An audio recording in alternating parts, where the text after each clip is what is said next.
Hello, Westford. The Planning Board is considering a change of use designation for developer Christopher Yule's millworks. The Agricultural Commission is exploring an apiary for community gardens, and mosaic artwork made at the day school is on display for all to see. I'm Ira Keltz, and it's time for WestfordCAT News.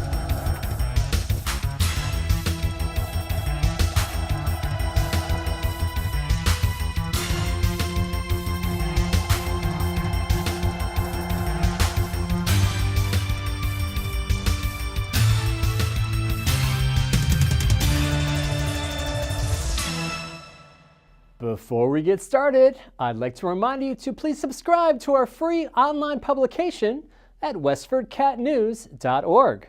We deliver it to your inbox every morning at 6 a.m. And if your civic or cultural organization has an event coming up, email us at news@WestfordCAT.org, and we'll include it in our daily news email. This week, Planning Board members continued a public hearing to March 5th on a change of use request by developer Christopher Yule and his attorney, Paul Alphin, for 22 Town Farm Road. The former Courier Building is designated for industrial manufacturing use. Yule wants to change it to educational, recreational, and several other uses that are more in line with the activities taking place there. The building houses Yule's Millworks indoor recreational facility. In addition to sports activities, theater performances are also offered, and Yule is planning to build a restaurant in the building. The board is trying to determine how many parking spaces will be needed for the operation. Here's Planning Board member Michael Green. It's not important, but if there's any semblance of any concept of getting any parking counts for any uses, a theater is kind of a known number of seats, a restaurant is known number of seats, and just trying to. Well, we don't know the challenge of the I agree with the consensus is it's very hard to gauge these uses. I asked at the last meeting if there's any known uses that come under any ITE or anything that we, but I don't know if, Well, hang on. This is not a theater of the type you're talking about that shows up in the traffic calculations. This is a training facility for people who are in theater. They train kid, and I shouldn't speak for Mike. Mike should describe that. Hold on. This is really important because it's not, that would be a 400 or 500 seat theater or whatever the number is. It isn't anywhere close to that because the parents of the kids who are being taught to do that particular function, some of the kids do lighting, so on. It's not like Westford Academy in the same sense it's a 1,000-seat theater. This is a theater training facility. We just call it the theater because it's shorthand. Yeah, and I don't want to bring that up. That's where the counts, the traffic counts in a book won't come anywhere close to being accurate. To watch the entire Planning Board meeting, visit WestfordCat.org. Resident Joanna Donaher made a guest appearance at the Agricultural Commission meeting on February 5th to inquire about installing an apiary at the community gardens at the intersection of Blanchard Lane and Graniteville Road. Agricultural Commissioner Peter Cox said the Commission's revolving account could fund the construction of a fence to keep children from entering the area. Here's Donaher explaining her vision to the Agricultural Commissioners. To be involved, on a larger scale with other interested beekeepers is my goal. A small area. Apiary. That's right. Small. The apiary area. Yes, somewhat. I'm not even talking about 10. I'm talking about 2 to 4 beehives. You can find more information about Donaher's proposal at WestfordCatNews.org. Late last month, we asked Ray Peachy, Westford's Substance Abuse Prevention Coordinator, to update News Director Joyce Polino Crane on what parents should know about preventing opioid addiction or spotting it. The most recent data is from 2016, when there was a 29% rise in the number of overdose deaths in Massachusetts that went from 1,724 in 2015 to 2,227 in 2016. Here's Peachy with more. One of the biggest things, I started talking to people out in to the residents, and how many people do you think we've had overdosed? 1 or 2, and then when you hit them with 23, and then it really started to get to me as saying, That's a lot of people. For a town like us, we don't expect that. So we Right. wanted to get that information out. And so we did some programs and articles in the newspaper to let them know that it does exist in Westford. But parents they need to go into the rooms. They need to, if they feel that their child might be changing their personality, changing their looks So or their signs and appearance. symptoms. Correct. The- That's a real good thing. Or friends. All of a sudden, they're not with the friends that you would like them to be with, maybe. And Okay? they're hanging out with another group of Yes. kids. And talk to your child. And that doesn't mean, geez, he might be on drugs. I better start talking to him. You need to start talking to him way back when they're in elementary school, when they're getting some of this education. And really just talk to them. Let them know that you can talk with them, that you will help them through things. Next week, WestfordCAT will bring you news on a nonprofit group called Boots on the Ground, which helps addicts and their families. There are a few important dates coming up at Town Hall. On Tuesday, February 13th, Selectmen will review the annual town meeting warrant articles and decide which ones to recommend. They'll sign the warrants on February 27th, and on Tuesday, March 13th at 5 p.m. is the deadline to submit nomination papers for the May 1st town election. You can find the entire timeline at westfordma.gov. Annual town meeting opens on Saturday, March 24th at 10 a.m. at the Abbott School.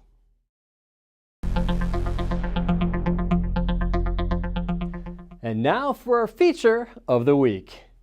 Artist Liz Van Son of Hopkinton, New Hampshire, visited the day school late last month to lead the students in the creation of mosaic art pieces that now adorn the school's cafeteria walls.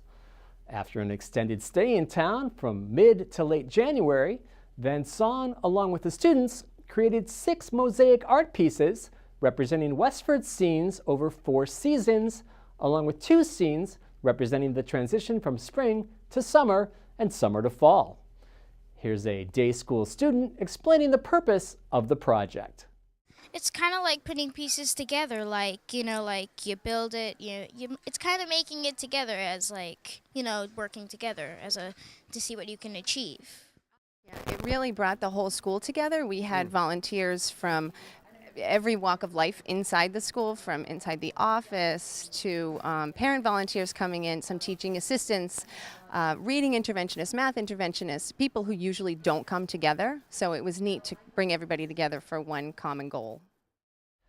Van Son said the project is about creating community through the art of mosaic. Every person matters, every piece matters. In addition to seasonal wildflowers represented in the presentations, Van Son incorporated such Westford landmarks as Forge Pond, Town Hall, the Arch Bridge, the Day School, the Westford Museum, and the J.V. Fletcher Library. The public is welcome to view the artwork at the Day School any weekday between the hours of 9 a.m. and 2 p.m. For more information on the artist and the artwork, you can visit westfordcatnews.org.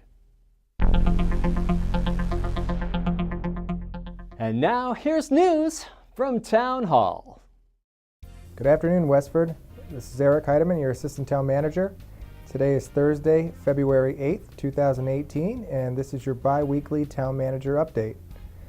So first, just a reminder, on Saturday, March 24th, we're going to have the annual town meeting at 10 a.m. at the Abbott School Gymnasium. I'll be reminding you as the weeks continue and we get closer, but before you know it, it'll be here. I wanted to provide an update on the new center building. At last town meeting, there was an appropriation for a feasibility study to look at constructing a new center building to be in the current place of the center fire station. Once the Boston Road Fire Station is constructed, we anticipate to demolish the center fire station, and at this time we're exploring if a new center building, what our options are. We're really in desperate need for a larger capacity meeting room for the Board of Selectmen. So we're building some key things into this room, such as a 100-person capacity. There are often times when we have selectmen meetings and residents are unfortunately forced to sit out in the hallway, so we're really looking to correct that. Also, our Veterans Department, IT Department, and Facilities Department, which is hoping to get formed here in this fiscal year, will be going into that new building if approved. So at this town meeting, we're bringing before the town meeting a $320,000 request for the design of this proposed center building. So that will be on the warrant as an article to consider. There's going to be more to follow on that as the feasibility finalizes. The FY17 annual report is currently on the town's website. Big thank you to Greg Johnson, our purchasing and procurement specialist here in the town manager office. Spent a lot of hours putting that together and working with all the various departments and committees, so thanks to Greg. And last but not least, we have a rabies clinic coming on March 31st. We've already been receiving a lot of calls and inquiries about that. So it's going to be from 9 to 11 a.m. at the Center Fire Station. And we do have flyers here at the Town Hall if you're interested in more information. So that's it for this week. Thank you very much. Until next time. Rika Sharma's here with a health tip on the benefits of passion flower. Hi everyone, I'm Rika Sharma, your Ayurveda practitioner, back with a new health tip for WestfordCAT News. Today I'm going to talk about passion flower. Passion flower may help to reduce the symptoms of menopause, including hot flashes and depression, as it is rich in feel-good enzymes, which makes it further beneficial for people with insomnia, high blood pressure, or anxiety issues. Yellow passion fruit is also beneficial for people with diabetes as it regulates insulin. Passion flower is used in infusions and herbal teas. Passion flower essential oil is also used in hands and facial creams due to its calming properties. It is excellent for balancing the air element of the body and mind. If you have any allergies to passion flower, please contact your PCP before using. I'll be back with a new health tip. Bye for now.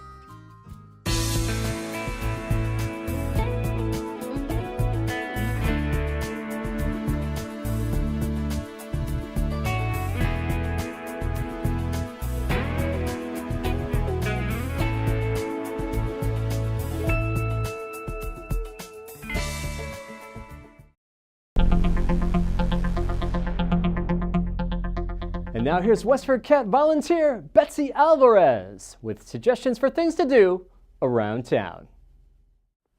Thanks, Sarah. The Friends of the Library book sale begins on February 10 from 10 a.m. to 5 p.m. and runs through Sunday, February 11 from 2 to 4 p.m. when all purchases will be half price. The preview sale for Friend members takes place on Friday, February 9 from 6:30 to 9 p.m. The sale will include more than 15,000 books as well as CDs, vinyl record albums, audiobooks, and DVDs. Regular prices start at 50 cents for paperback books and $1 and up for hardcover books. Credit card payments are now accepted. The Abbott and Day Schools will hold their STEM fairs this coming week. Don't miss this opportunity to check out the creativity of our youngest generation.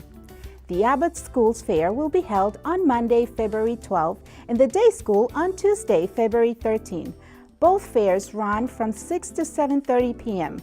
According to Superintendent Bill Olson, you'll see a variety of science and engineering projects created by students in grades 3 through 5. The Lowell Humane Society, featured here each week in our Adoptable Pet segment, is holding a spaghetti dinner on Saturday, February 17 from 4 to 6 p.m. at the Lowell Senior Center on 276 Broadway Street in Lowell. The dinner of pasta, bread, and salad costs $10 for adults and $5 for children. You can search for the organization's page on Facebook for more information. Proceeds will benefit the Humane Society. I am Betsy Alvarez, a community volunteer for WestfordCAT. If you're interested in helping with the news or with any other services WestfordCAT provides, email the station at westfordcat@westfordcat.org. Back to you, Ira. That's it for this week, Westford. We leave you with images from the featured Artist of the Month at the Parish Center for the Arts, photographer Elaine Seidel. See you next time.